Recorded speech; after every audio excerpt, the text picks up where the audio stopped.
Tonight, we have 10 stories covering a handful of different topics, from late night runs, 911 calls, and much, much more. A huge thank you to tonight's writers. Without them, this video would not be possible. Remember to send in your story if you'd like to have it featured. Stories can be submitted at my subreddit, r/slumberreads. Please be sure to drop a like if you enjoy. Subscribing if you're new is also very much appreciated. Enjoy the video, and as always, I hope you all have a great night.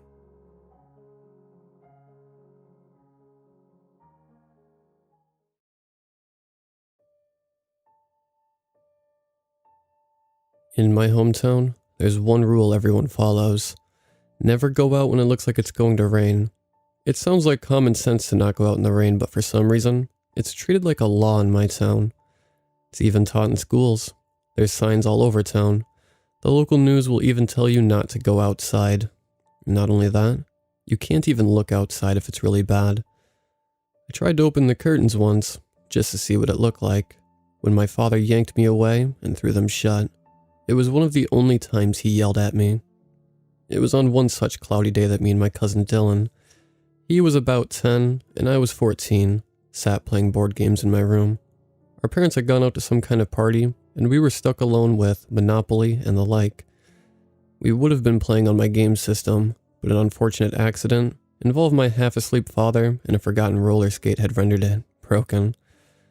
I had just collected $200 from Pass and Go when Dylan rolled onto his back and proclaimed a phrase that's second nature to young children. "I'm bored." I looked up at him. "Well, if you want, we can watch TV." He sighed loudly. "There's nothing good on TV. I hate being cooped up inside.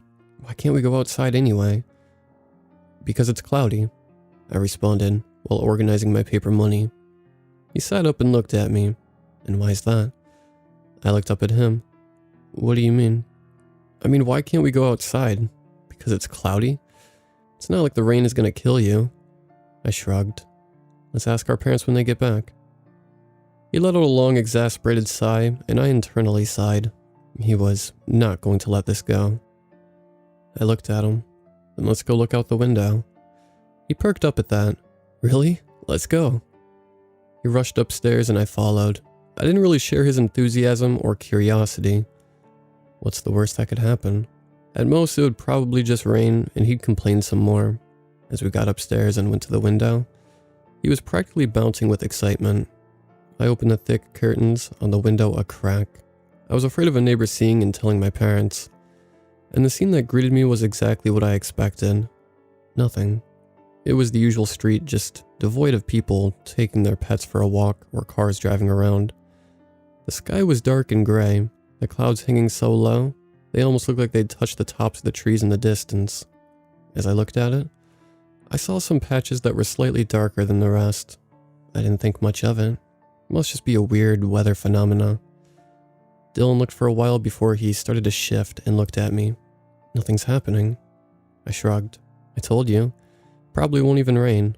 It hardly does around here, even when it's as cloudy as it is now."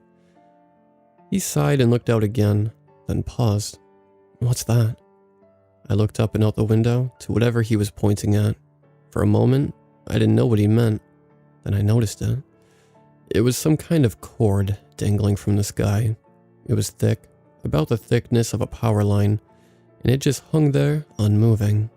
When I tried following it up with my eyes, I saw it just led into the clouds. Dylan started walking towards the door and I stopped him. "What are you doing?" "I want to go see what it is. It's a cord. That's all. But where does it lead?" I didn't have an answer to that one. Maybe it was connected to a weather balloon. But if that's the case, wouldn't it be floating around? Before I could stop him, Dylan opened the door and ran out. I stood in the doorway and watched him. A part of me wanted to chase after him, but another part was scared. And it wasn't just the fear of being caught and getting in trouble. It was some kind of deep, primal fear. My brain kept telling me something was wrong, and that I should run inside and hide. Before I could decide what to do, Dylan made it to the cord and looked it up and down. He turned to me and yelled, "It looks slimy." I blinked at that. Slimy? What kind of power cord is slimy? Maybe it just looks slimy. I was about to call him when suddenly he reached out and grabbed it. As soon as he did, I froze. I don't know what I expected to happen, but for some reason, I was scared. Like I expected to shock him or something, but nothing happened. He turned to me and yelled again. It feels weird. By this point, I was deeply unsettled and called for him to come inside. I saw him roll his eyes and turn to me. Fine, whatever. He started to walk towards me, but didn't let go of the cord.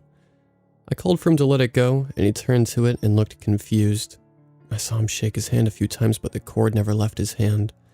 But now he looked panicked and started to flail about. It won't come off. It won't let go of my hand. It's stuck. I was about to step out of my doorway and run to help him when suddenly, before I could even process what was happening, he flew straight up into the air. I was frozen in place as I watched him get pulled further and further up towards the clouds, kicking and screaming for help. And then, just before he vanished from sight, I saw something that froze the blood in my veins. 4 long, segmented legs slowly descended from the clouds and grabbed Dylan. As I watched, they wrapped him in the same cord that had trapped him and retreated into the clouds, into the same dark spot I saw earlier, which began to move before my eyes, quickly making its way to the horizon and out of sight. When my parents returned home, they found me curled up on the floor in the basement. There were no signs of Dylan.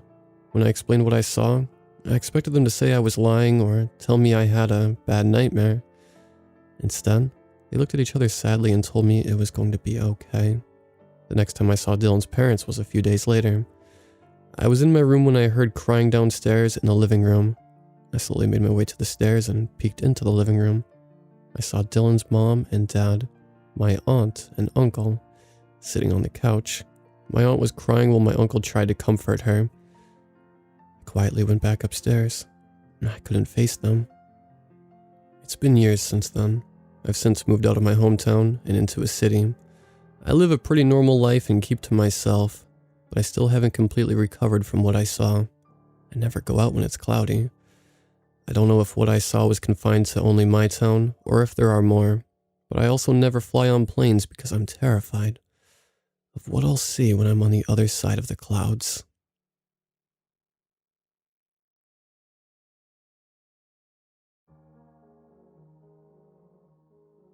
This is a story from a couple of years ago when we went camping in a random set of woods.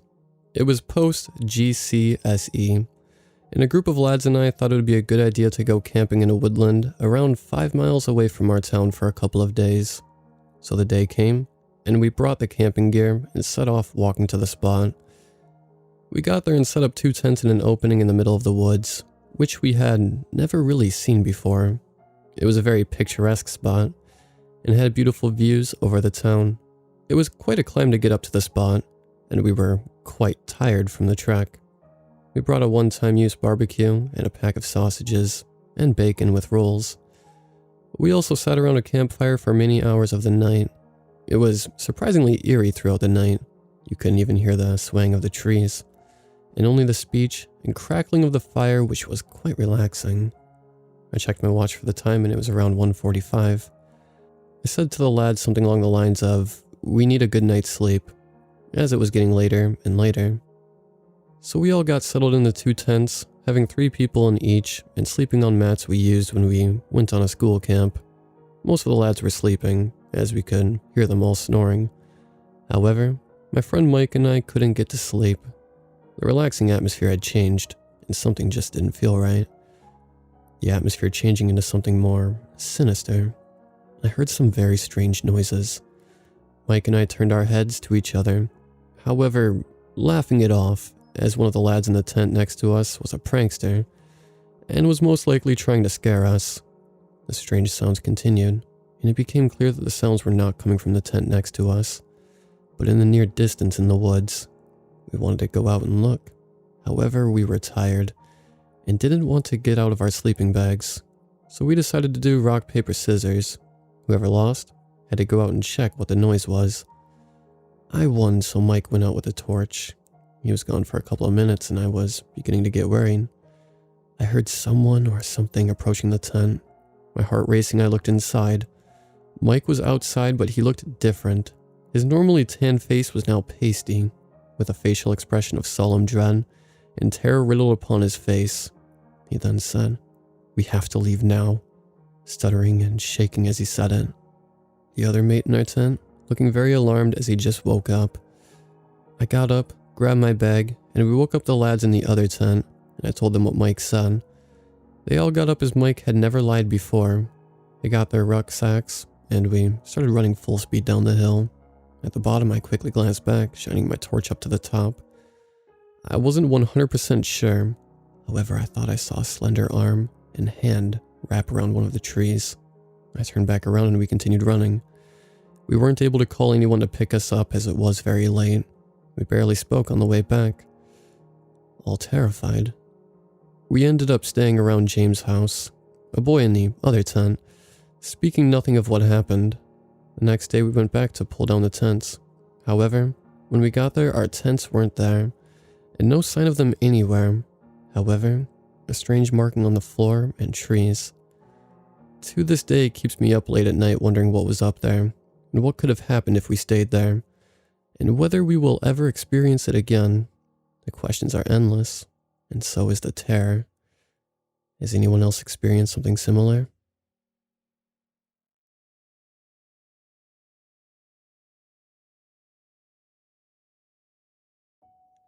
I've been awake for 4 days, and I don't know how much longer I can last. A few hours maybe, not through another night. It comes closer when I sleep. I'm so tired I can't focus, drifting off if I sit down, forgetting what I'm doing. I don't even know why I'm posting here. The name, I think, caught my eye. No sleep. I need something to do, to keep me awake. When I close my eyes, I can feel it, watching me. Too long and it begins to move. I'll snap awake to glance a shadow in the distance, movement out the corner of my eye, so I can't sleep, or it will reach me. I can't let it reach me again. The 4 nights since it began feel like a lifetime. I was lying half asleep in bed, a little after midnight. I always keep the windows open and I thought I heard movement in my yard. A cat, I thought, or maybe a fox.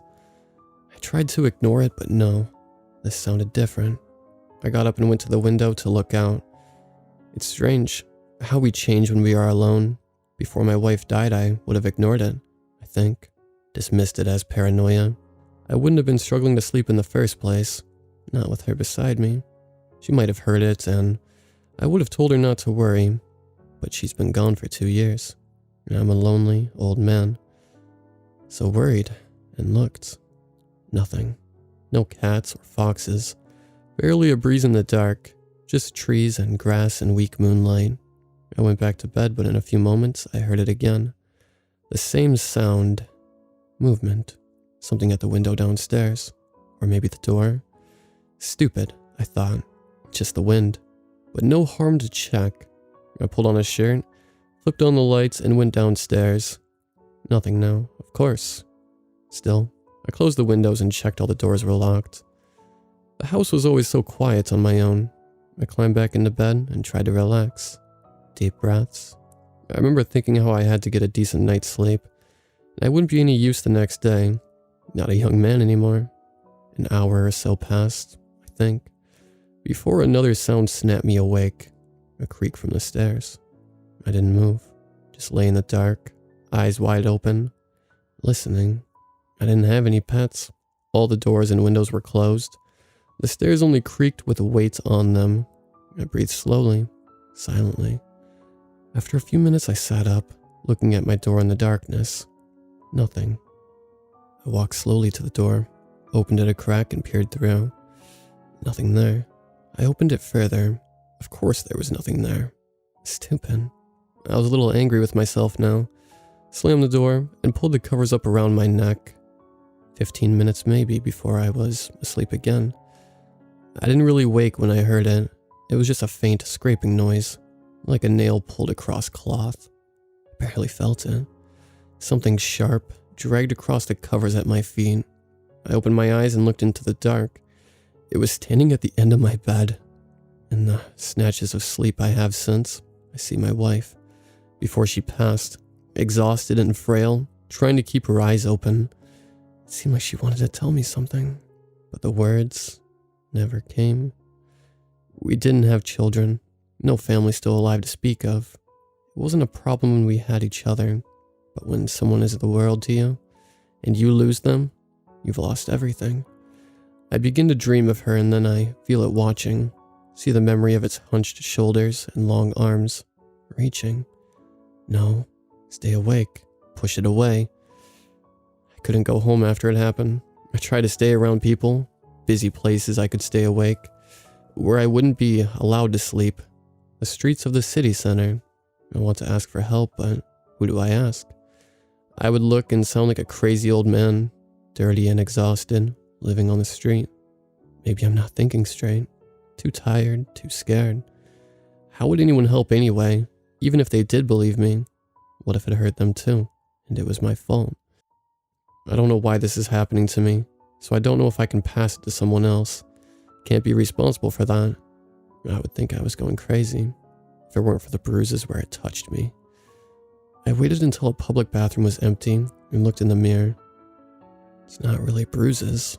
My skin is turning black, peeling away around my neck in the shape of those long, thin fingers. I try to hide it under my collar, but it burns to touch. I don't want to think about it anymore. I can see the bridge from here.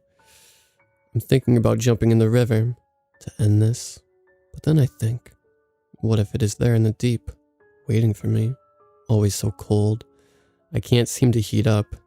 The night is here, and the streets are getting quiet, getting dark.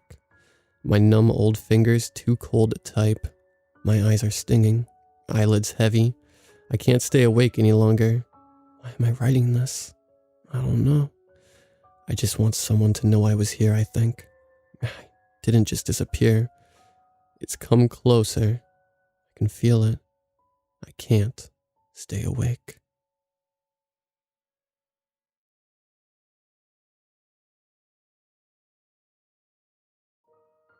I worked later than usual that night.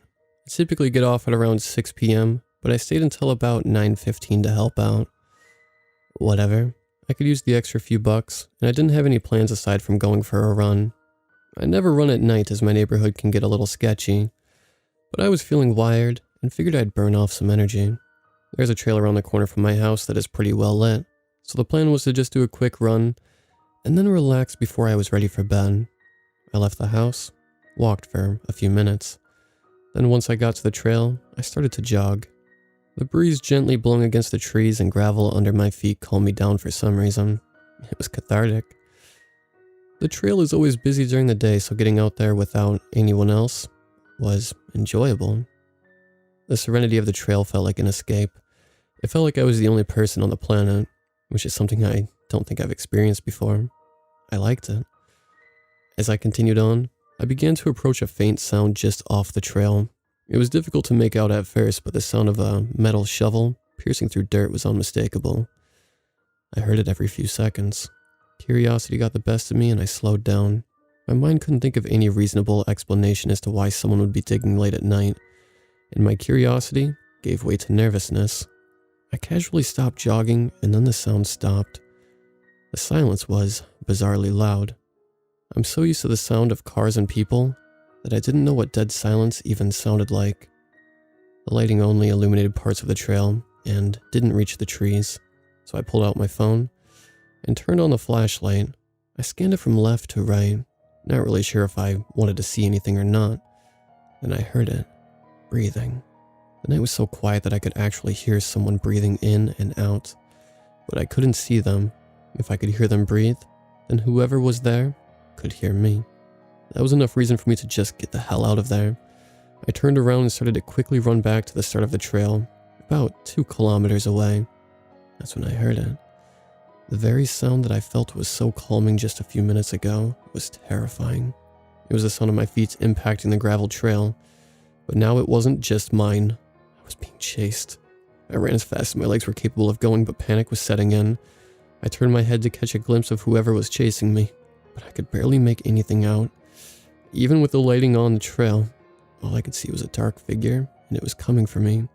I was confident that I could outrun them, but I came to the horrible realization that they were actually closing the distance on me. I wasn't expecting them to be able to catch up to me, but they were. I swear I started to feel their breath on the back of my neck. I was getting tired, but I pumped my legs as hard as I could. They were right behind me.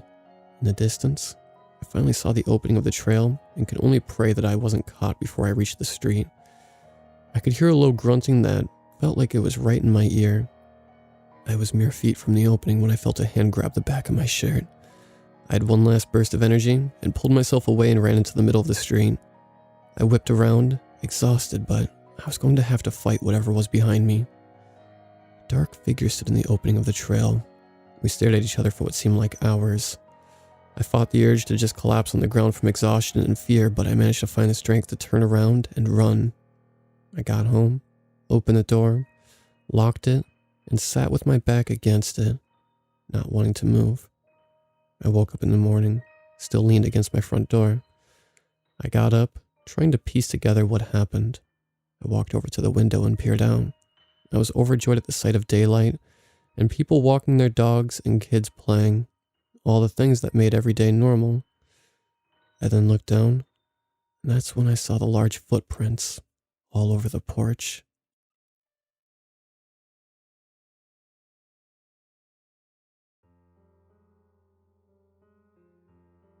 Last night, around 11 p.m., I was laying in bed on my phone when I started hearing unusual noises from outside. Whenever I hear noises outside, my first thought is the wind, squirrels, etc. But these noises were different. I don't know how to explain it, but they didn't sound natural and were consistent for at least 10 minutes. For context, I live in a small home on my grandparents' property behind their house, and my house backs up directly to a main road. My bedroom is the entire top floor, and the upstairs has a door that leads directly to a patio and deck area that's only accessible via stairs on the outside of my house. So if someone is on the deck, they can look directly into my bedroom from the outside because of the windows on the door. After a while of hearing these noises and feeling uneasy, I stacked pillows on my bed in hopes that if someone was out there looking around, they wouldn't see me laying in bed. I was also scared that I'd see someone there, so I blocked the view of the door as best as possible to make me feel more comfortable. Soon after that, I increasingly became more uneasy to the point of recording myself in the dark saying, "I heard something outside my bedroom door, but I don't want to lean forward." That was at 11:07 p.m. As I'm typing this, I went back to listen to the recording, and you can hear a slight thud right after I pause. I try to brush it off, and after 10 minutes or so, I no longer hear anything. I'm more at ease and I doze off to sleep. Which brings me to now. My grandma walks over to my place to give me something. While she's doing that, she asks if I was outside around my house last night with a flashlight, and immediate panic sets in. She says my grandfather saw someone walking around my house with a flashlight last night. Thought it was maybe me, but wasn't sure, so after a few minutes, he made his way to the back door to check. But by that time, they were gone. I've had odd things happening to me since last October. Someone tried to break into my car in broad daylight, with people all around, and with a bright red light flashing in my car indicating it's locked. Someone tried to pick or pop the lock with a hammer or crowbar. I was house sitting half a mile from where I live, and I'm almost certain whoever did it had probably been watching me. Other odd things have happened too, but I usually brush them off to avoid anxious thoughts. It makes me uneasy given I just moved out here at the beginning of the year. My disabled uncle had lived out here for 30 years before I moved out here and had never utilized the upstairs.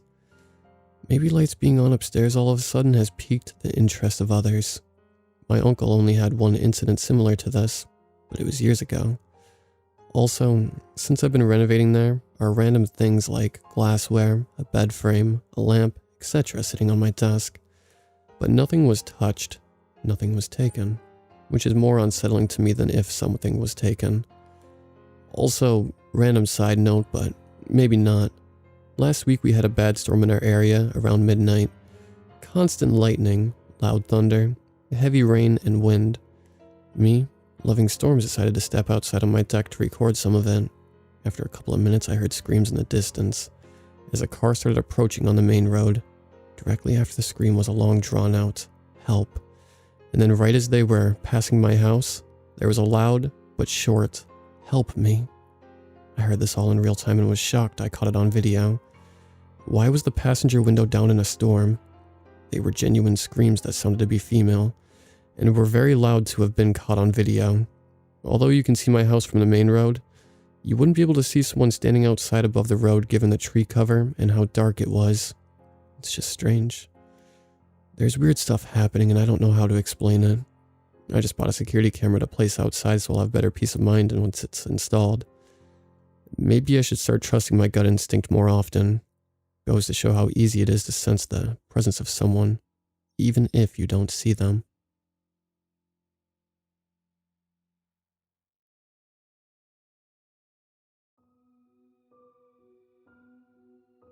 This happened in my hometown in southern Ontario. One night I was at my friend's place, and we decided to go out for a walk and have a smoke. There was a little kids' park on a hill just around the corner from his place that was on a hill. The only lighting was at the top of the hill where the road was. The bottom of the hill was completely dark. Halfway down the hill, there was a park bench we decided to sit at for a while. We were talking when we both noticed a glowing red orb floating across the bottom of the hill, and we were both commenting to each other, trying to figure out what the hell we were both looking at. The red orb stopped while we were questioning what it was. When we noticed a second appearing, it was as though you were initially seeing the side profile of a face, and the second orb appeared the same way you would see a person's eyes while they turned their head towards you.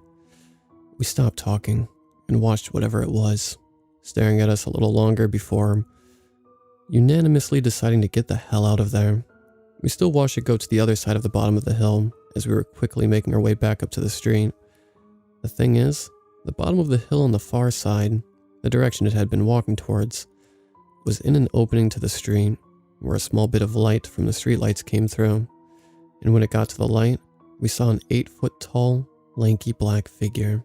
It was pure black, as though it was absorbing the light that touched it. We made our way back to his place. At the time, not realizing we had to walk past the same spot, and I hung around until early morning when the sun was coming up, before I had the nerve to leave his place and head home.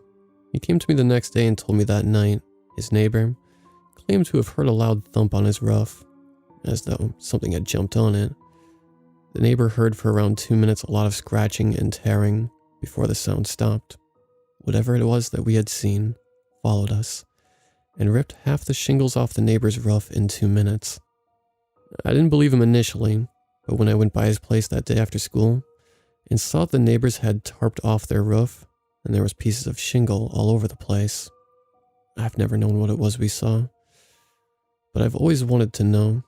I've heard stories of others seeing the same thing in my old hometown, but the amount of people was very limited. Does anyone know what it is?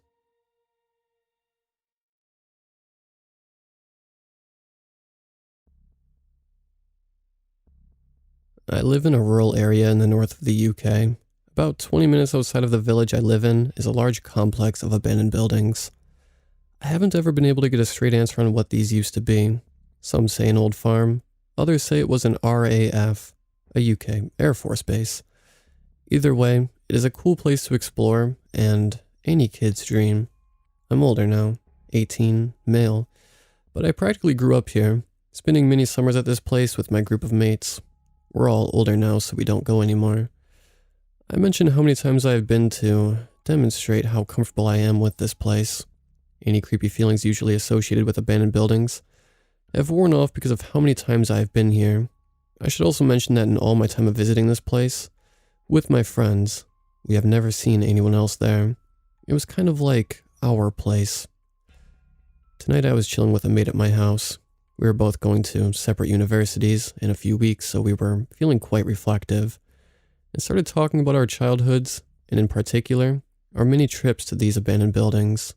Eventually, although it was late, curiosity got the better of us and we decided to hop in his car and drive the short journey to this place. When we got there, it was pitch black, and we had absolutely no gear except the torches on our phones. He had even come straight from work, so was in his formal suit. We arrived at the place and began walking around, looking in all the buildings and recounting stories of all the summers we had spent here. We were talking carelessly and loud. In hindsight, this was probably a mistake. We were quite deep in the complex when it started. The loud tapping. The sound of metal on metal. It startled us and we both jumped. In an effort to calm ourselves down, we told each other it was probably the wind. It didn't take us long to work out that this couldn't be the case. The tapping has a rhythm to it, but it was one that would keep on changing. A few times it would even have a recognizable tune such as Queen, We Will Rock You. At this point, me and my mate were terrified. We started to, slowly, as quietly as possible, go back the way we had come and towards where his car was parked. We had only made it a few meters when I accidentally stepped on a bit of MDF, board lying on the floor. It snapped with what felt like the loudest sound in the world. At that point, the tapping abruptly stopped and everything went silent. We started to creep away again. We had only made it a bit further when something I will never forget, but wish I could, happened. We heard a voice. It sounded mad. It was loud and clear enough to hear, a man's voice, and it was speaking English, but what it was saying didn't make sense. Just a random jumble of words and phrases blurted out without any pause. At this point, we both broke. We sprinted towards the way out, suppressing the urge to scream like kids. As we were running to the entrance, we ran past another building. As we ran past, quite loudly this time we heard another voice. It was a man's voice again, but definitely different from the first one. This was saying a similar assortment of nothing, but we didn't stop to listen. We sprinted full tilt till we got to his car, hurled ourselves in, and screeched off. We got back to mine and practically hugged each other for the rest of the night. It might not sound that creepy now, but something about those voices coming from the abandoned buildings put fear in the animal part of my brain. I hope you guys enjoyed reading this. I know I really didn't enjoy living it. It's put a weird end to a place otherwise associated with a good childhood memory. I don't know if I'll ever want to go back. Stay safe, everyone.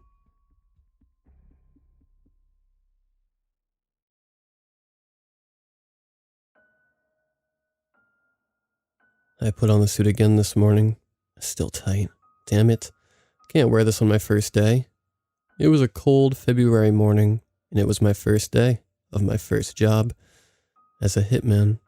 No suit in the world is ever going to fit you unless you complete your first job in it. I turned around. It was only my dad. "I'm a bit nervous, Dad," I said in a low tone, hoping you wouldn't hear it. "It's okay, son. It's first day jitters. You'll shake 'em off," he said, which was so unlike my dad. He was always the stern, unrelating type of parent. Growing up with one parent is never easy, but it's a lot tougher with someone like my dad around. Or not around. Whichever way you want to look at it, really. "With all due respect, sir, it's easy for you to say, since you were one of the best in the business," I said, with all the courage I could muster. He looked me right in the eyes, and that did something unfathomable to me. He smiled. "Tell you what, since you're stressed out, why don't I tell you a story from my old days to help you take the edge off?" he said warmly. By then I did not know this man. What changed? More importantly, when did it change? "Okay then," I replied. Weird as it may have been, it's always fun to hear your old man's experience, especially when you had a job this interesting. It took me back to why I took this up in the first place. A perfect student with a cliched bright future awaiting him. I was never pushed into this life. I chose it of my own accord. Because it was just so fascinating. The thrill of it drew me toward it like a hound to blood. "Well, son, do you know the first rule of business in our life?" Of course I did. The more dangerous a job, the more it pays. This was the most basic principle in the job. Higher the risk, higher the reward. Now, son, I've been doing this job a while, and I had taken on my fair share of high-paying jobs.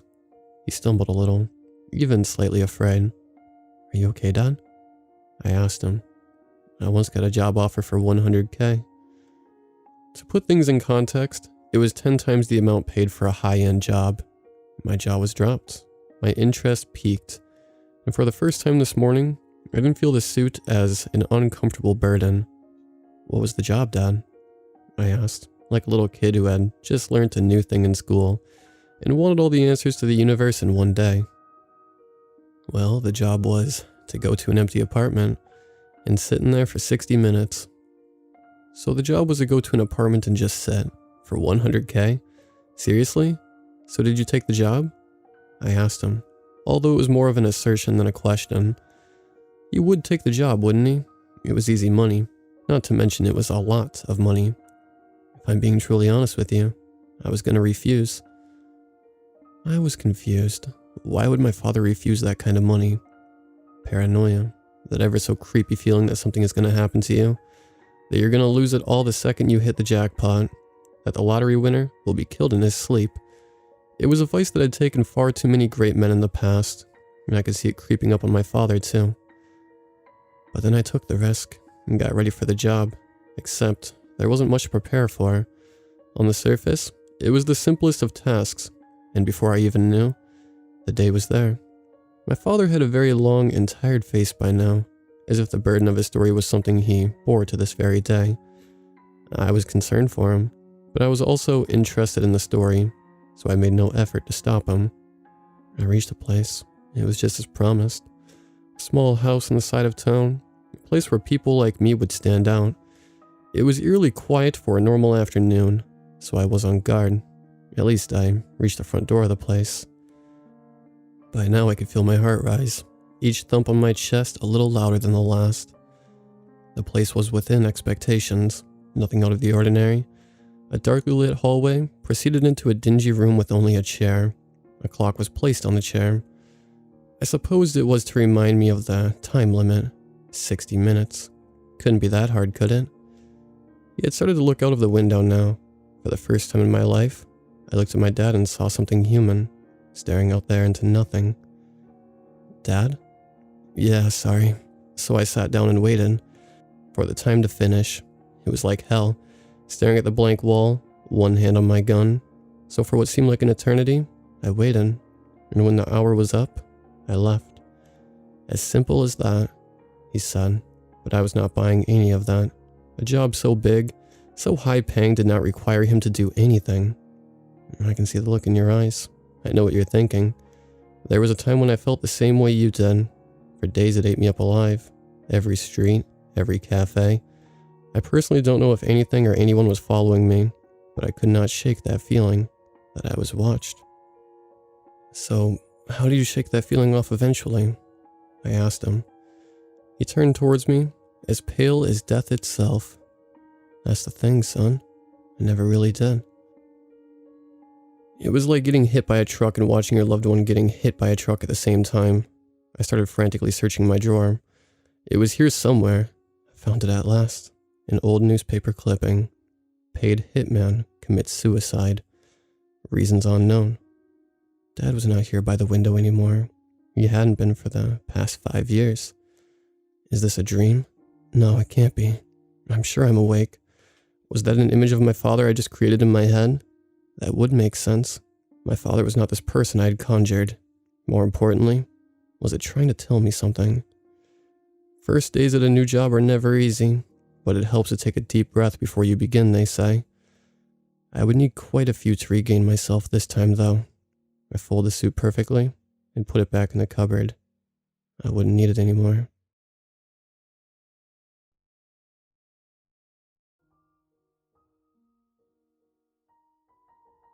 This happened 4 years ago, and I never told anyone about it.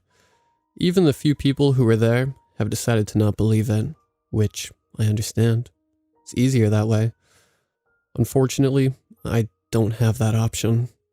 Summer of 2016, 3 friends and I set off to a buddy's house for a long weekend of camping and doing drugs. Might as well be honest about it. To give context, we were all in our low to mid-20s, all guys. The guy whose house we went to, his name is Rob. I knew him the least of everyone involved. One of the guys who drove out there with us, Dan, is a high school friend of mine. He knew Rob through work. Those guys drove forklifts at this warehouse that summer, and Rob became a steady connection for the harder drugs we were all interested in experimenting with. We live in a small town, and had all been drinking and smoking weed since we were 14, 15, but only Dan had any experience with anything harder until that summer. He'd done coke a few times, Molly, tripped on shrooms with his younger brother, but mostly that stuff was hard to come by, and none of us wanted to put in the effort to find it. Enter Rob. Enter our gateway. It was a very fun summer. I'd met Rob a handful of times, usually at Dan's apartment, or the parking lot where they worked, and almost always to buy something fun off him. I tried coke a few times, found it boring, Probably it was bad coke, or maybe it's just not my drug. The most it did was make me talk more than I'm comfortable, always leaving me with that nagging feeling that I overshared all night long when I would try to drift off to sleep at 6 a.m. the next day. Molly was more my thing. I liked the way it made me not care about the negative bullshit constantly swirling in my head. That and Xanax. Both made me feel human for a few hours. Anyway, the day I need to talk about, Dan, Ray, Nick, and I all met up at Dan's place. We'd each brought a sleeping bag, some weed, a few bottles. The plan was to drive out to Rob's. He lived outside of town, where things turned real very quickly. He said there was great hiking all within a few miles from his house. We would spend the first night at his place, the next camped out, and then return Sunday, of course enjoying heightened consciousness the entire time. Everyone was excited. We were still young enough that none of us really had any real responsibilities. We were basically big kids with a little money and a lot of energy. Dan and Rob were going to take LSD the first night to kick off the weekend. Their plan was to start coming up as the sun went down, in hopes that they'd be peaking when the sky was dark and full of stars. Rob's house really was in the middle of nowhere. No light pollution, no neighbors, just dark skies and the natural light of the cosmos. Because I wanted to pace myself and enjoy the weekend, I had a habit back then of kicking off every weekend with too much drinking and feeling sick all Saturday and most of Sunday. I volunteered to be their trip sitter the first night. I would have some drinks, maybe give coke another try. Rob said his newest stuff was real fish scale, and I wanted to close the book on whether or not cocaine was for me, but keep a reasonably clear head in case anyone started having a bad time. Nick decided to join me in the responsibility. He was mostly a stoner and didn't have a big desire to go further than that. He lived close to 90% of his life high, so even if he were a few blunts deep, I knew I could trust him to help steady any sort of turbulent situation. We'd been best friends since elementary school, and of everyone in our group of friends, I trusted him the most. When it comes to Ray, I should probably give some backstory, but I'm going to keep that brief. We'd all known Ray since elementary school, small town and all, and even though most people feigned ignorance, it was no secret that he'd grown up rough, abusive, alcoholic dad, drug-addicted mother. He had his issues, but who doesn't? I say all this so it won't sound crazy that he wanted to try heroin the first night. We wouldn't let him mainline it. That seemed too much like something a junkie would do. His plan was to snort a line, maybe two, doze off peacefully. None of us were the type to lecture. Our friend wanted to try something, and we wanted to make sure he was safe while he did. Rob had Narcan at the house, and knew what he referred to as real junkies. We trusted him to measure the doses and make sure everything was straight. The night began with music and beers. Everyone was in a good mood. We had a few hours of sunlight left, and Rob had a fire going behind his old, shabby house. There was a lake in the distance and we cooked hot dogs over the fire. We lined our stomachs and then set out on the real adventure. Rob measured out 2 lines of dark gray powder on the table and sighed for Ray. The first was skinnier and shorter. "We'll start with that one," he said, snorting the residue on his thumb from dividing the lines.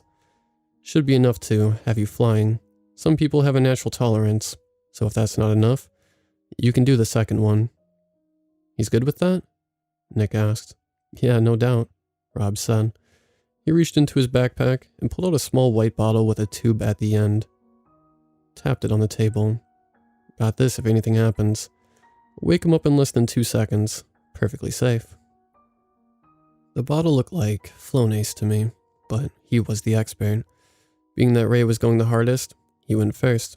He leaned over the table, shut his left nostril and plugged the right one with a rolled $20 bill, and snorted the thin line. "Wow." He sat up, snorted a few times, shook his head, then he laughed. "Holy fucking shit." He was smiling ear to ear, which made the rest of us smile. Ray normally kept a stone-faced expression, hard and tight. Now his eyes were wide and glossy, and he was leaning back on the couch. "Oh yeah," he said, laying back. Nick patted his arm and said, "Have a good trip, fella." "How will we know if something's wrong?" I asked, trying to take my job seriously. I'd had a few beers and still felt mentally there, but a few more, and I'd need the coke to level me out. Luckily, Rob was already laying that on the table, along with a few tabs of acid and tinfoil. "What's that?"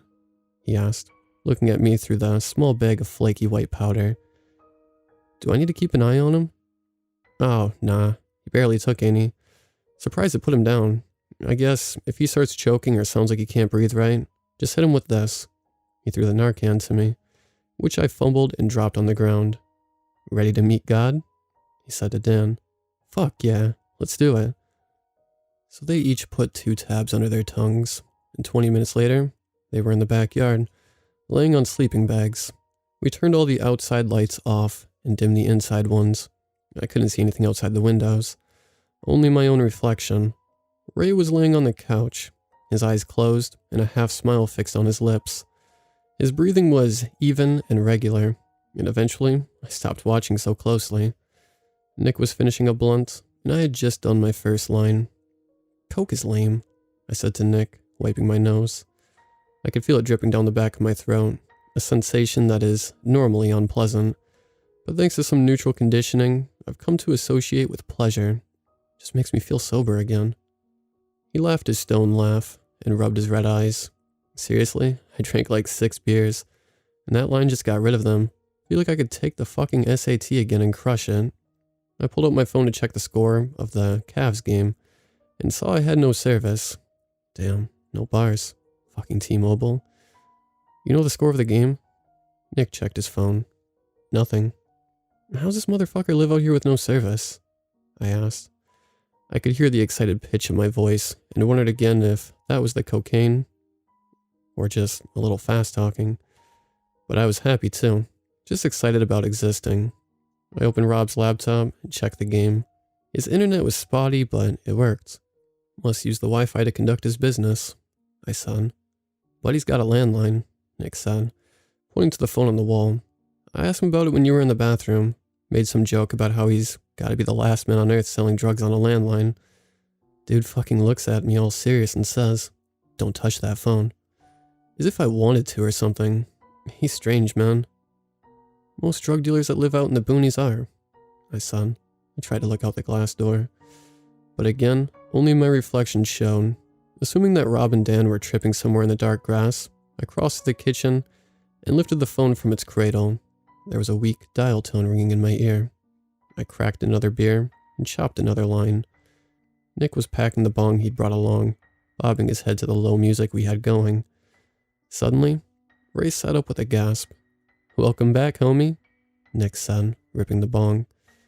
Ray's hair was all matted and his eyes were low, like he'd been roused from a 3-hour nap. "How was it?" I asked. "It was heaven." We all laughed at that. "Think I should check on them out there?" I asked Nick, only remembering that I was trip-sitting now, that Ray was back in our world. "Probably a good idea," he said. So I opened the glass door and turned on the flashlight. I swept the yard a few times and didn't see them. "Yo, Dan, where you guys at?" I circled the house and then went back in. "I can't find them," I said. "Should we be worried? I feel like this is the type of shit a trip sitter is supposed to prevent." "I'm sure they're fine, man," Nick said. He was eating a bag of hot Cheetos with his feet up. Rob does this shit like every weekend. Probably just wanted a darker spot to see the stars. Yeah, or they lost their shit and went stumbling off hunting fairies or something. "I don't think that's what acid does. You've been watching too many movies." "Guess you're right." The landline rang, loud and shrill. It cut through the music and the darkness in the living room, making us all jump. It rang 3 times, then stopped. "Jesus," I said, my heart beating in my neck. "Please leave your message after the tone," Nick imitated, his voice flat and robotic. "Think I'm going to do that other line," Ray said. He'd been sitting on the couch quietly since waking up, his leg jumping nervously. The phone only made him more on edge. "I don't know if that's a good idea," I said. "First one put you down, and that one is like twice as big." I nodded off for less than an hour. Heroin is supposed to last longer. Maybe it's shitty stuff like his coke. "Come on, James, stop killing the vibe." "Neither of us have ever done heroin," I said, shrugging at Nick. "I don't like the idea of being responsible for you, especially with those 2 idiots missing." "You're not responsible for me," he said, and before I could get another word in, his head was lowered and he was snorting up the second line. Jesus, I said for the second time. Ray leaned back and immediately closed his eyes. He moaned and slumped over, his hand crossing over his chest. Nick looked nervous, which doubled my anxiety. He's always calm. We gotta actually watch him this time, I said to him. Maybe I should go try to find Dan and Rob too. This sucks, man. I don't like this. Don't leave me here with him, Nick said, sitting up.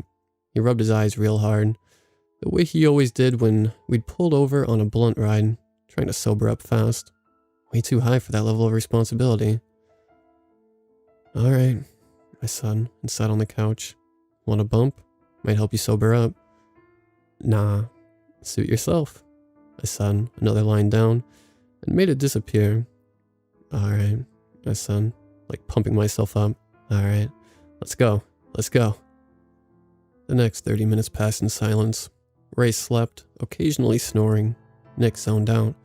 Staring at the wall, my eyes darted back and forth from Ray, the bag of coke, the phone on the wall.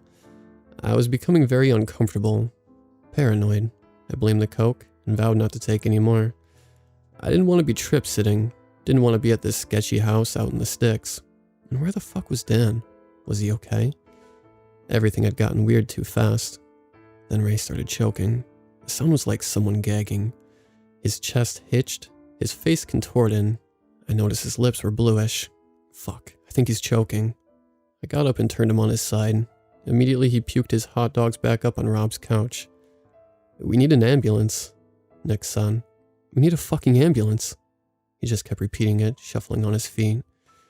We lived in a state with a pretty strict Good Samaritan law, meaning you were supposed to feel comfortable calling 911 in case of an overdose without worrying about going to jail. I'd heard it didn't always go the way it was supposed to, but didn't care in that moment. I wasn't going to watch my friend choke on his own vomit or fall into a sleep he'd never wake up from. I pulled out my phone and dialed 911. Silence met my ears. No bars. Fuck, no service. You try. Should I be doing CPR? How do I do CPR? I slapped Ray on the face as Nick tried 911. Ray, wake up, bro. It's not fucking working. I got nothing, dude, he said, throwing his phone on the couch. The Narcan. But it was gone. I couldn't remember where I'd put it. You gotta use the landline, Nick said, pointing at it with his chin, like he was scared of it. I was too. Why? Look for the fucking Narcan, I said, grabbing the phone. He seemed relieved to have his task instead of mine. Immediately dropped to the ground and began searching. I pressed 9, then 1, then 1, listening to the thready, uneven dial tone in my ear. The phone rang once, crackling with static. Then again. On the third ring, a voice picked up, quiet and far away. 911, what's your emergency? It was a woman's voice, steady and professional. My friend is overdosing, I screamed. I told myself to keep calm as the line rang, but that was immediately abandoned once I heard a voice on the other end. We need an ambulance. Please hurry. Sir, what is your location? Oh, fuck. Nick, what's the address? What? The address? I don't know, man. He was on his knees, pulling the Narcan out from the chair it had rolled under when Rob threw it at me. We're on lane 71 out in Bushwick. Real long road, lots of farms. There's a lake too. Fuck. There are like only 3 houses out here.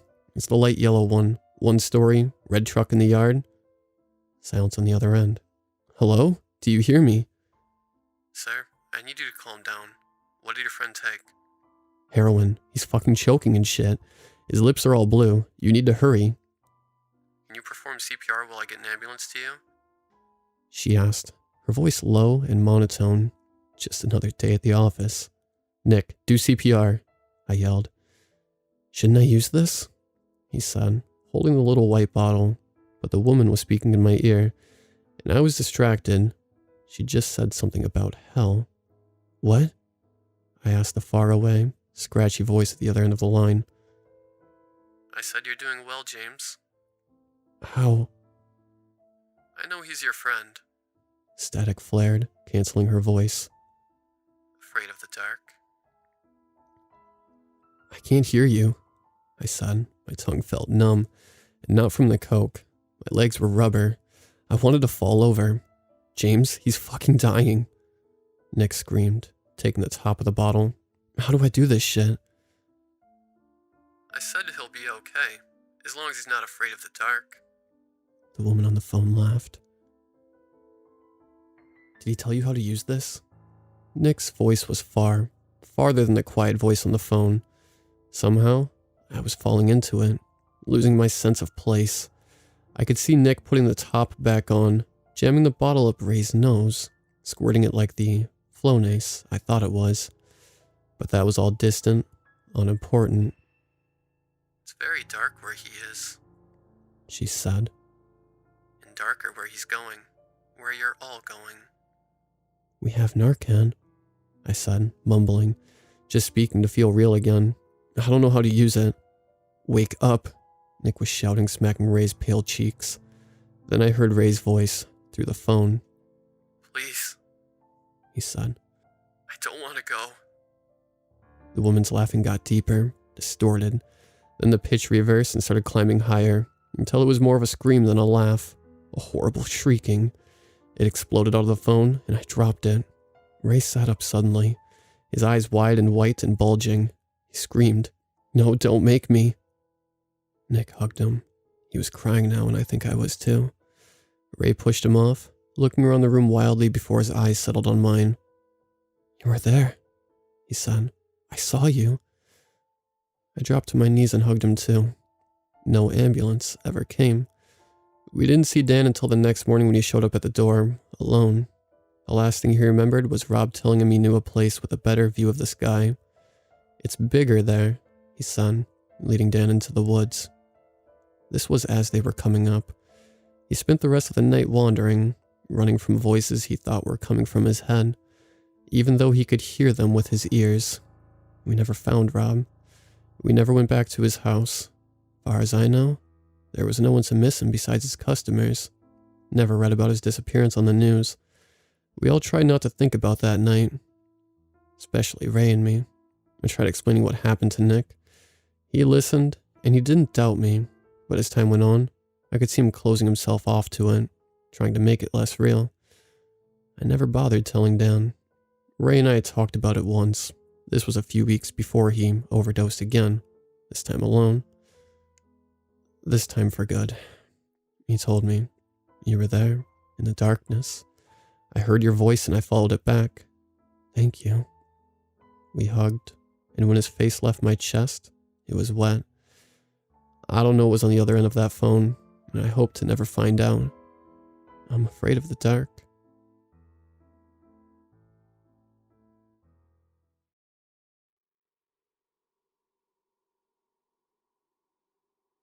I was leading a great life, partying with friends, working my ass off and getting my paycheck to make ends meet.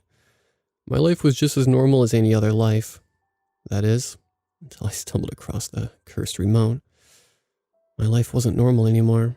It started a year ago. Another tiring day at work, as usual. I worked 6 days a week and spent Sunday chilling at home. I was usually the last person to leave the office, but today, Marcus, one of my friends who was 2 rows away from where I sat, was still typing and checking through files when I was packing. "Hey Marcus, busy day, huh?" I said. "Yeah, Andrew, you would know 'cause you're the most hardworking guy here, eh?" He replied. We both giggled. "Alright dude, gotta get home or I'll be stuck in traffic," I said, hurriedly slinging my backpack over my shoulders. Got the keys, got my phone. Shit, I almost forgot my bottle. "See you tomorrow, Andrew. Drive safe," Marcus said, eyes still fixed on his monitor. "Bye-bye," I replied. I got into the elevator and went down into the parking lot. It was a pleasant drive home, listening to music while getting stuck in traffic here and there. I finally got home after a 45-minute drive. As I parked my car in the driveway, I noticed something on my porch. It was a small box, the size of one of those Amazon packages which contain books. Strange. I didn't remember ordering anything. I checked the address on it. It was my address. It couldn't have been a mistake. Maybe it was for me. After mulling it over, I decided to take it inside. After eating an omelet I made for myself, I went to my room and grabbed a knife to open the package. It was a white box which was taped with black tape. I curiously slid open the package and found a remote which had only one button on it. It looked like one of those sticky bomb detonators you'd find in one of those games. I forget which, that were used to detonate the bombs. I pressed the button. Nothing happened. I pressed it again. Nothing happened. Oh well, I don't even know who gave it to me, I said, a bit disappointed. Freebies tend to be like that.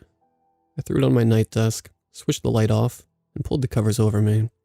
The next morning I was riding to work when I saw Marcus. And I almost puked. Bloodied and bruised with his bones displaced, he was laying on the ground. I'll spare you all the gory details. You couldn't tell it was Marcus at all. His bike was next to him, crushed. I slammed on the brakes and ran over to his corpse, already in tears. Apparently, when he was riding to work, he was run over by a truck. The police and the ambulance arrived quickly after that, and when they were taking him away, I saw it. A note in his hand. It was folded, and the word Andrew was written in block letters. I asked him for a second and grabbed the note from his hand. I went to my car and opened it. I froze when I read the 3 words in block letters on the paper. You did it. I had stopped crying by now.